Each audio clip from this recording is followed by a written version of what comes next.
Bonjour mes chers élèves, aujourd'hui on va continuer la série de vidéos que j'ai commencé avec vous, se préparer ou normaliser local.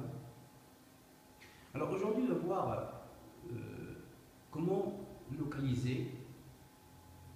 Lorsque nous avons une situation de communication, on vous demande souvent de trouver l'énoncé ou bien l'acte de parole. Alors comme vous voyez, l'objectif de la leçon d'aujourd'hui, c'est utiliser les localisateurs pour situer un lieu.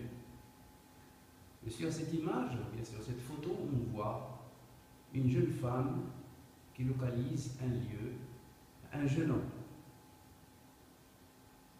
C'est une image, ou bien c'est une illustration que vous avez déjà vue sur votre livre Passerelle.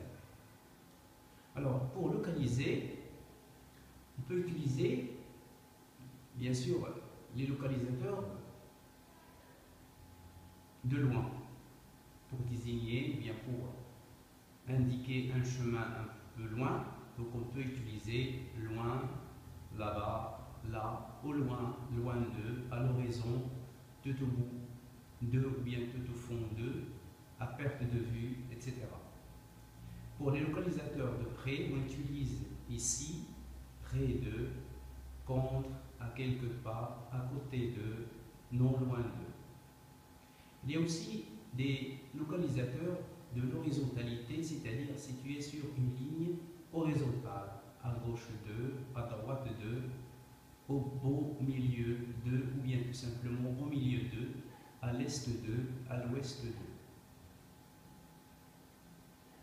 Des localisateurs de la verticalité, c'est-à-dire situés sur une ligne verticale, là-haut, en haut de, sur, au-dessus de, au sommet de, au pied de, au nord de, au sud de. Alors, regardons par exemple cette image avec une flèche droite. Donc on va dire tout simplement, vous allez tout droit. Dans cette deuxième image, nous avons une flèche vers la droite. Donc on va dire, vous prenez la première à droite. Ici, on va dire, vous tournez à gauche. Comme vous avez remarqué, dans ces images, donc pour localiser, on emploie des verbes. Et n'oubliez pas bien sûr de conjuguer les verbes. Vous allez, vous prenez, vous tournez. Alors, voici quelques expressions qu'on peut employer pour localiser. Par exemple, on peut dire aller tout droit, prendre à droite, tourner à gauche, traverser jusqu'à, continuer au carrefour, au rond-point, au coin, au feu, ainsi de suite. Et comme je l'ai dit tout à l'heure, il ne faut pas oublier de conjuguer les verbes.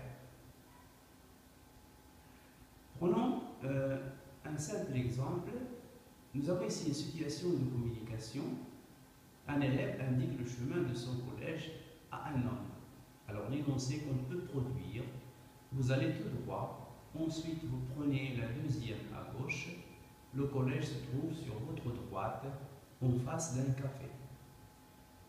Vous avez remarqué qu'on a utilisé tout droit, la deuxième à gauche, sur votre droite, en face d'un café. Nous avons ici les verbes vous allez, vous prenez.